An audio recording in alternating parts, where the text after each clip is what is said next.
1940వ మధ్యకాలంలో రెండవ ప్రపంచ యుద్ధం ముగిసిన తర్వాత సోవియట్ రష్యన్ మిలిటరీ గవర్నమెంట్ ఒక భయంకరమైన ప్రయోగం చేసింది.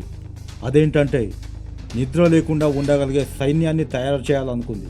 ఈ ప్రయోగం కోసం వారి దగ్గర బందీగా ఉన్న 5 ఖైదీలను ఒక రూమ్లోకి పంపించారు. వారికి నిద్ర రాకుండా ఉండడానికి ఆ రూమ్లోకి ఒక భయంకరమైన స్టిమ్యులెంట్ గ్యాస్ని రిలీజ్ చేశారు. మొదటి 4 రోజులు అంతా మామూలుగానే గడిచింది.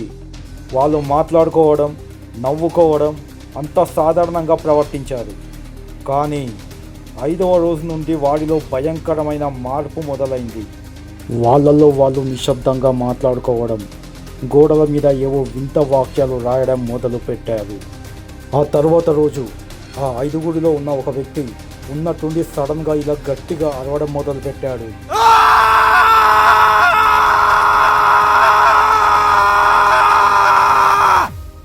ఆ రూమ్లో తర్వాత ఏం జరిగిందో మీరు ఊహించలేరు. తెలుసుకోవాలని ఉంటే వెంటనే వర్సటైల్ స్పేస్ ఛానల్ను సబ్స్క్రైబ్ చేసుకోండి. పక్కనే ఉన్న బెల్ ఐకాన్ క్లిక్ చేయండి. 2వ భాగం త్వరలో రాబోతుంది. Thank you.